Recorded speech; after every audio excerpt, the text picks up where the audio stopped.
Welcome to YR TV. నేను రంజిత్. ఈరోజు తెలంగాణలో విధ్వంసం కొనసాగుతుందా లేదా తెలంగాణలో అభివృద్ధి జరుగుతుందా? తెలంగాణలో జరుగుతున్న వాస్తవ పరిణామం ఏంటి? ఇటు తెలంగాణ రాష్ట్ర వ్యాప్తంగా ఉన్న అనేక యూనివర్సిటీ భూముల మీద ప్రభుత్వ పెద్దలకు సంబంధించిన కన్ను ఎందుకు పడుతోంది? భూములన్నింటినీ కూడా కబ్జా చేయడమే పనిగా పెట్టుకున్నారా? ఇదివరకు ప్రభుత్వ భూములు ఎక్కడ కనబడితే అక్కడ రాజకీయ నాయకుడి కన్ను డేగ కన్నులా పడేది. ఆ తర్వాత కాస్త వెనక్కి వెళ్ళి మనం కాస్త లోతుగా చూస్తే ప్రభుత్వానికి సంబంధించిన చెరువులన్నీ కూడా మాయమయ్యాయి. ఇది తరచుగా మనం వింటాం, చూస్తాం. కానీ ఈరోజు విద్యార్థులకు సంబంధించి హైదరాబాద్ సెంట్రల్ యూనివర్సిటీకి సంబంధించిన యూనివర్సిటీలో 400 ఎకరాల భూమి పంచాయతీ తారాస్థాయికి చేరింది. ఈ వివాదం కాస్త రాజకీయ పార్టీలు కూడా మాట్లాడాల్సినంత అవసరం వచ్చింది.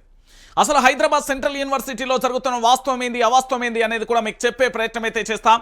రాష్ట్ర ముఖ్యమంత్రి యనుమల రేవంత్ రెడ్డి గారికి సంబంధించి, రాష్ట్రానికి సంబంధించిన విపక్ష పార్టీకి సంబంధించిన నేతలు అందరికీ సంబంధించి వాస్తవ కోణాలన్నింటినీ కూడా మీకు వివరించే ప్రయత్నం అయితే నేను చేయబోతున్నాను. అయితే మన రాష్ట్ర ముఖ్యమంత్రి యనుమల రేవంత్ రెడ్డి గారు నిండు అసెంబ్లీ సాక్షిగా ఒక స్టేట్మెంట్ ఇచ్చారు. ఆ స్టేట్మెంట్ ఏంటి, ఆ స్టేట్మెంట్ ఎందుకు ఇవ్వాల్సి వచ్చింది, అలా ముఖ్యమంత్రి గారు ఎందుకు మాట్లాడారు, ఆ స్టేట్మెంట్కి అపోజిట్గా విద్యార్థి సంఘ యూనియన్లు ఏమన్నాయి, అసలు హైదరాబాద్ సెంట్రల్ యూనివర్సిటీలలో జరుగుతున్న వివాదానికి కారణం ఎవరు, ఆ వివాదం తెర వెనుక జరుగుతున్న పంచాయతీ ఏంది అనేది ఒకసారి చూద్దాం. ఒకసారి మీరందరూ కూడా చూడండి. ఇది రాష్ట్ర ముఖ్యమంత్రి యనుమల రేవంత్ రెడ్డి గారి స్టేట్మెంట్ అండి. హెచ్యూసీ పరిధిలోని 400 ఎకరాల భూములలో రిజర్వ్డ్ ఫారెస్ట్ లేదు. అసలు అక్కడ 400 ఎకరాలలో రిజర్వ్డ్ ఫారెస్ట్ అనేదే లేదట. అక్కడ జింకలు లేవట, పులులు లేవట, సింహాలు లేవట. ఆ భూములలో ఉన్నది కొన్ని గుంట నక్కలు మాత్రమే. ఆ భూములతో యూనివర్సిటీకి ఎలాంటి సంబంధం లేదు. లేక్స్, ర్యాక్స్ అక్కడ అసలే లేవు. కావాలంటే నిజ నిర్ధారణ కమిటీ వేద్దాం, వచ్చి చూడండి. ఈ భూములను TGIICకి కేటాయించి బహిరంగ వేలం ద్వారా అంతర్జాతీయ కంపెనీల పెట్టుబడులను రాబట్టాలని చూస్తున్నాం. పరిశ్రమల అభివృద్ధికి దోహదం చేస్తున్నాం. ఆ భూముల చుట్టూ చాలా పరిశ్రమలు ఉన్నాయి. ఫైనాన్షియల్ డిస్ట్రిక్ట్ను విస్తరించడానికే వేలం వేస్తున్నాం. ఇది రాష్ట్ర ముఖ్యమంత్రి యనుమల రేవంత్ రెడ్డి గారు. 400 ఎకరాలలో కొన్ని గుంట నక్కలు ఉన్నాయి. అక్కడ జింకలు కానీ, పులులు కానీ, సింహాలు కానీ, లేక్స్ కానీ, ర్యాక్స్ కానీ, రిజర్వ్డ్ ఫారెస్ట్ కానీ, ఈ 5 అంశాలు అసలు లేవు. ఇది రాష్ట్ర ముఖ్యమంత్రి యనుమల రేవంత్ రెడ్డి గారు ఇచ్చిన స్టేట్మెంట్. అయితే దీనికి హెచ్యూసీకి సంబంధించిన విద్యార్థి నేతలు ఆగ్రహం వ్యక్తం చేశారు. చాలా ఆగ్రహాన్ని వ్యక్తం చేస్తూ వాళ్ళొక స్టేట్మెంట్ పాస్ చేశారు. అయితే ఈ స్టేట్మెంట్ ఏమని ఇచ్చిర్రు అంటే ఒకసారి చూడండి. ఇది క్షేత్రస్థాయి వాస్తవం.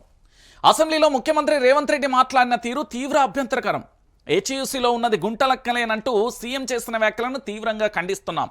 హైదరాబాద్ సెంట్రల్ యూనివర్సిటీలో 720 జాతుల మొక్కలున్నాయి.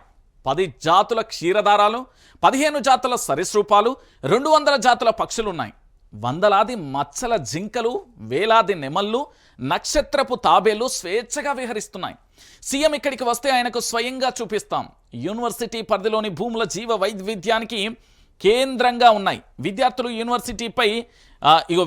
యూనివర్సిటీపై చేసిన వ్యాఖ్యలను వెనక్కి తీసుకుని సీఎం క్షమాపణ చెప్పాలంటూ స్టూడెంట్ యూనియన్కు సంబంధించి హైదరాబాద్ సెంట్రల్ యూనివర్సిటీకి సంబంధించిన విద్యార్థి నేతలు ఇచ్చిన స్టేట్మెంట్.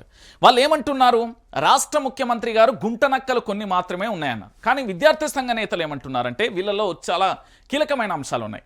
720 జాతుల మొక్కలు ఉన్నాయట. 400 ఎకరాలలో 720 జాతుల మొక్కలున్నాయి. 10 జాతుల క్షీరదాలున్నాయి. 15 జాతుల సరీసృపాలు ఉన్నాయి. 200 జాతుల పక్షులున్నాయి. వందలాది మచ్చల జింకలు ఉన్నాయి. వేలాదిగా నెమళ్ళు, నక్షత్ర తాబేళ్లు స్వేచ్ఛగా విహరిస్తున్నాయి.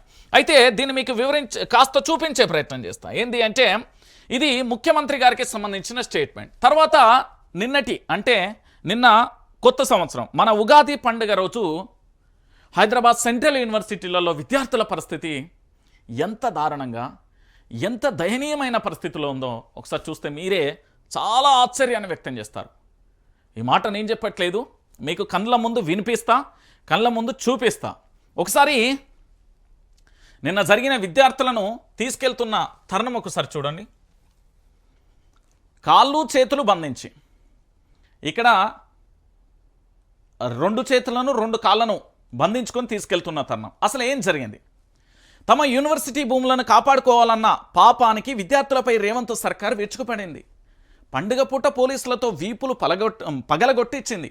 యూనివర్సిటీలో వందలాదిగా మోహరించిన పోలీసులు అడ్డు వచ్చిన విద్యార్థినులల్లా లాఠీలతో గొడ్డును బాదినట్టు బాదుతూ కాళ్ళు చేతులు బంధిస్తూ జుట్టుపట్టి జంతువుల్లా ఇడ్చుకెళ్ళి వాహనాలలో ఠాణాలకు తరలించారు. ఇక్కడ మనం ఒక అంశాన్ని గుర్తుపెట్టుకోవాలి. ఉమ్మడి ఆంధ్రప్రదేశ్లో కూడా ఇంత దారుణమైన పరిస్థితికి ఒడిగట్టలే.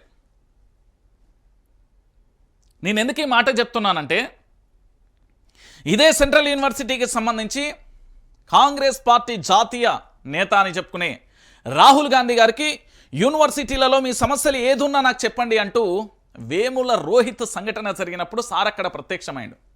కానీ ఇక్కడ ఏది హైదరాబాద్ సెంట్రల్ యూనివర్సిటీకి సంబంధించిన 400 ఎకరాల భూములు మాత్రం కాపాడుకోవడానికి విద్యార్థులు పోరాటం చేస్తూ ఉంటే పండుగ పూట వాళ్ళ వీపులన్నీ పగలగొట్టించిండ్రు రేవంత్ సర్కార్. ఇక అంతటితోనే ఆగిందా అంటే ఇంకా చాలా ఉన్నాయండి. బట్టలు చిరిగిపోతున్నాయని ఆడపిల్లలు రోధిస్తున్నా పట్టించుకోకుండా గుంజుకెళ్లారు.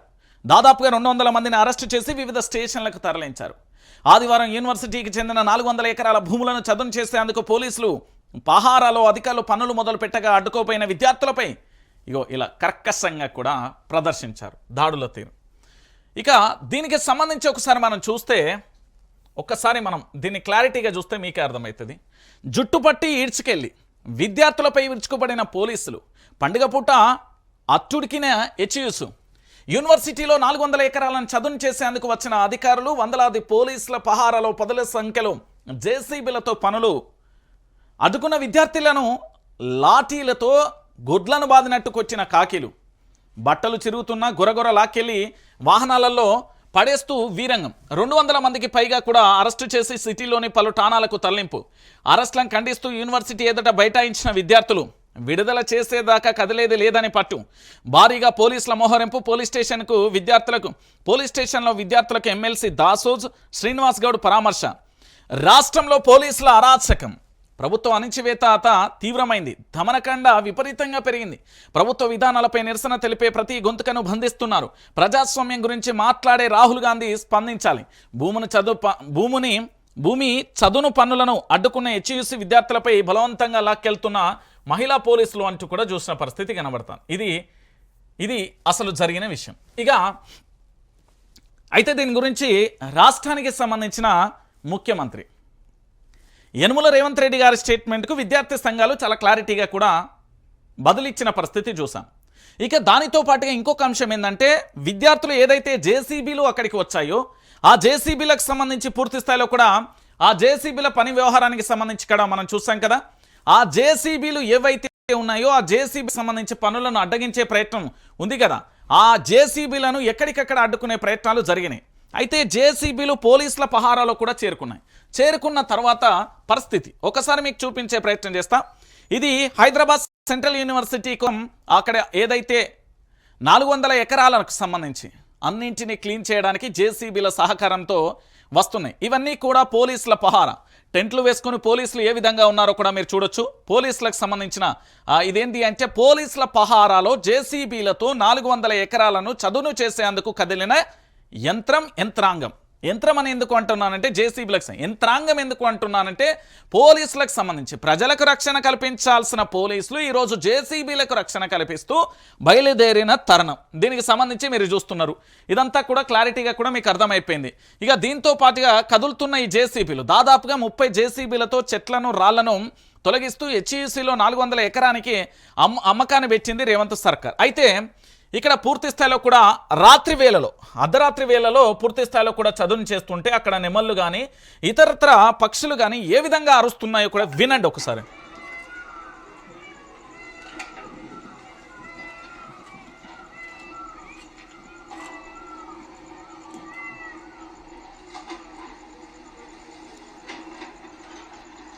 హైదరాబాద్ సెంట్రల్ యూనివర్సిటీలో పనులు జరుగుతున్నప్పుడు అవి నెమళ్ళ అరుపులండి. నెమళ్ళ అరుపులు ఏ స్థాయిలో కూడా విన్నాయో మీరు చూడొచ్చు. పూర్తి స్థాయిలో అరుపులకు సంబంధించి కూడా మీరు చూడొచ్చు. అయితే ఇదే విషయానికి సంబంధించి ఇప్పుడు మన బండి సంజయ్ అన్న కూడా దీని మీద ఒక స్టేట్మెంట్ ఇచ్చిండు. ఏం స్టేట్మెంట్ ఇచ్చిండు అనేది కూడా ఒకసారి చూద్దాం.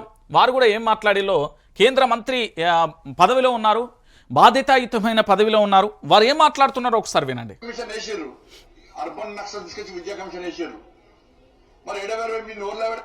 ఇలా విద్యా కమిషన్ వేసారు, అర్బన్ నక్సల్ తీసుకొచ్చి విద్యా కమిషన్ వేసారు. మరి 70 మీ నోర్లు ఎవడవనాయి? మిమ్మల్ని విద్యా కమిషన్ చైర్మన్లుగా మెంబర్లుగా కాంగ్రెస్ పార్టీ ప్రభుత్వం వేసింది కదా. మీరు గతంలో ఉద్యమాలు చేశారు కదా, మీరు నక్సల్ సిద్ధాంతం కదా, మావోయిస్టు భావాజాలం కదా, మీరు ప్రజా సమస్యలు కొట్లాడతారు కదా, పేదల కోసం కొట్లాడతారు కదా, కొట్లాడిన వాళ్ళు అని చెప్పుకుంటారు కదా. మరి ఇలా ఎస్యూ భూములు అంతే ఈ విద్యా కమిషన్ చైర్మన్లు మెంబర్లు మీరు నోరు లేడమేనాయి. మీరు కాంగ్రెస్ పార్టీ ప్రభుత్వాన్ని ఎందుకు ప్రశ్నిస్తలేరు? మీరు ప్రశ్నిస్తలేరు అంటే ఎస్యూ భూములను మీరు సమర్థిస్తున్నట్టే, కమ్యూనిస్టు భావాజాలను మీరందరూ కూడా సమర్థిస్తున్నట్టే. మీ భూమి రైట్. ఇది కేంద్ర హోం సహాయక మంత్రి బండి సంజయ్ గారి స్టేట్మెంట్. బండి సంజయ్ గారు ఏమన్నారు అంటే, ఈరోజు విద్యాశాఖకు సంబంధించి అర్బన్ నక్సల్స్ ఎవరైతే ఉన్నారో వాళ్ళకు పదవులు వచ్చినాయి, వాళ్ళు సైలెంట్ అయిపోయారు అనేది ఒక అంశం. ఇక రెండో అంశాన్ని చూద్దాం. తెలంగాణలో చాలా వరకు ప్రశ్నించే గొంతుకలు ఉన్నాయి. మేధావి వర్గాలు కావచ్చు, పౌర హక్కుల సంఘాలు కావచ్చు, మహిళా సంఘాలు కావచ్చు, ఇలా చెప్పుకుంటూ పోతే బహుశా రాయడానికి పెన్ను, దాంతోపాటు ఆ బుక్కు, 2 పేపరు పెన్ను 2 సరిపోవేమో. తెలంగాణలో అన్ని సంఘాలు ఉన్నాయి. మరి అన్ని సంఘాలు ఉన్నప్పుడు ఈరోజు పూర్తి స్థాయిలో కూడా మీరు అందరూ ఆలోచించండి. హైదరాబాద్ సెంట్రల్ యూనివర్సిటీ మీద ప్రొఫెసర్ కోదండరాం మాట ఏంటి? హైదరాబాద్ సెంట్రల్ యూనివర్సిటీ మీద ప్రొఫెసర్ హరగోపాల్ మాట ఏంటి? హైదరాబాద్ సెంట్రల్ యూనివర్సిటీ మీద మేధావుల మాట ఏంటి? హైదరాబాద్ సెంట్రల్ యూనివర్సిటీ మీద ఆకునూరి మురళి స్టేట్మెంట్ ఏంటి? దాంతోపాటు హైదరాబాద్ సెంట్రల్ యూనివర్సిటీకి సంబంధించి తెలంగాణ రాష్ట్ర వ్యాప్తంగా కూడా ఏమైపోయింది? ఏం జరుగుతుంది? ఎందుకు ఈ మేధావులందరూ కూడా మాట్లాడట్లేదు?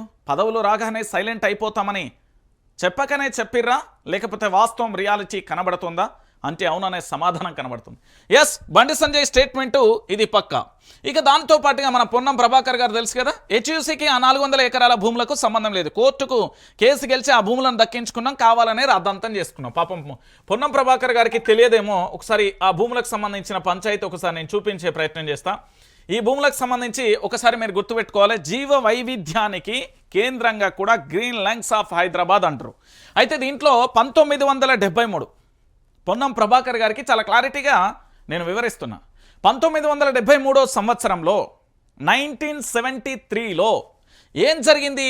హెచ్ఈసీ భూములకు దాదాపుగా 2300 ఎకరాలను కేటాయించింది ఆనాటి ప్రధాని. పార్లమెంట్లో బిల్లు పెట్టి మరీ యూనివర్సిటీ భూములను మంజూరు చేసిన ఇందిరా. 400 ఎకరాలలో 120 రకాల పక్షులు, 720 జాతుల మొక్కలు, జీవజాతులు ఆ భూములను రెవెన్యూ రికార్డులోకి ఎక్కించని కాంగ్రెస్ ప్రభుత్వం దాన్నే సాకుగా చూపుతూ నేడు 400 ఎకరాల భూములను అమ్మేందుకు ప్రయత్నాలు. రేవంత్ వ్యాఖ్యలపై బగ్గుమన్న విద్యార్థి నేతలు నేడు దిష్టిబొమ్మకు సంబంధించి రకరకాల ఆనాటికి సంబంధించింది. అయితే రెవెన్యూ రికార్డులకు ఎక్కించలే. కానీ ఇక్కడ క్లియర్గా ఏంటి అంటే మీరందరూ కూడా ఆలోచించాలి.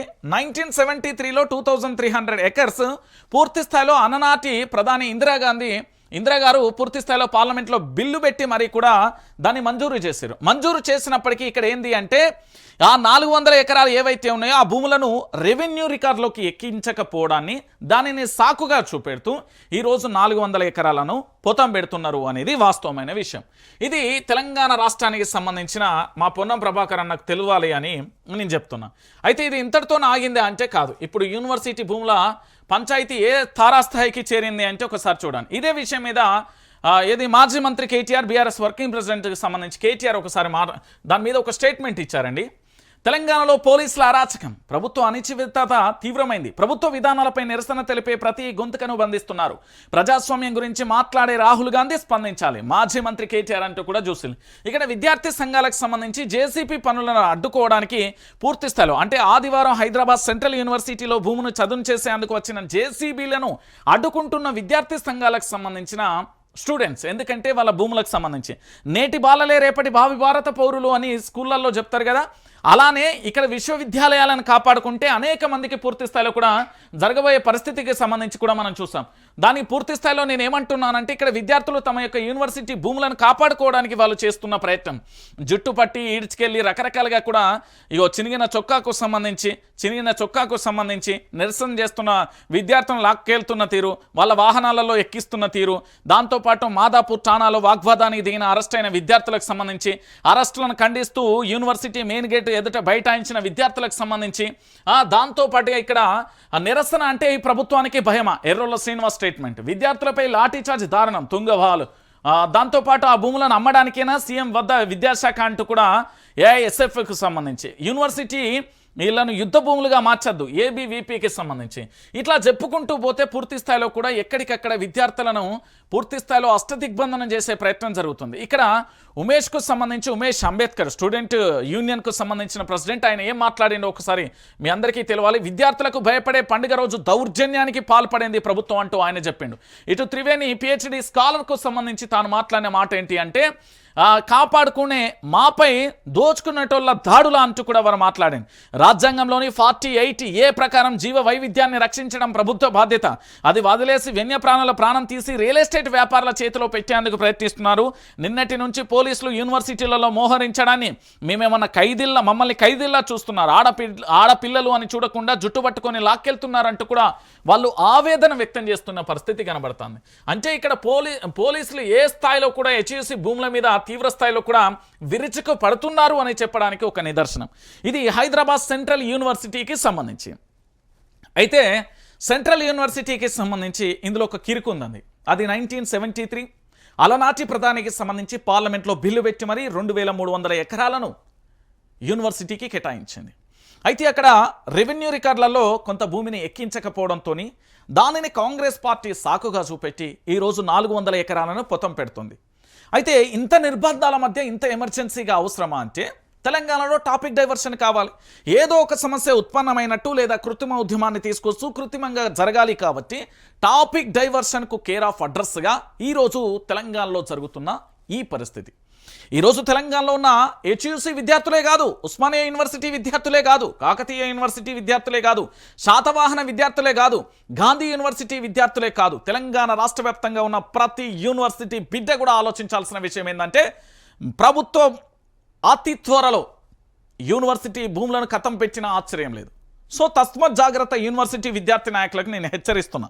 ఈరోజు హైదరాబాద్ సెంట్రల్ యూనివర్సిటీ వరకే మీరు చూసిల్లు, రేపు ఏం జరుగుతుంది అనేది కూడా మనం వేచి చూడాల్సిన పరిస్థితి కనబడుతుంది. అయితే దీంట్లో ఇంకొక విచిత్రం ఏంటంటే నిన్న ఓయూ అంటే ఉస్మానియా యూనివర్సిటీకి సంబంధించి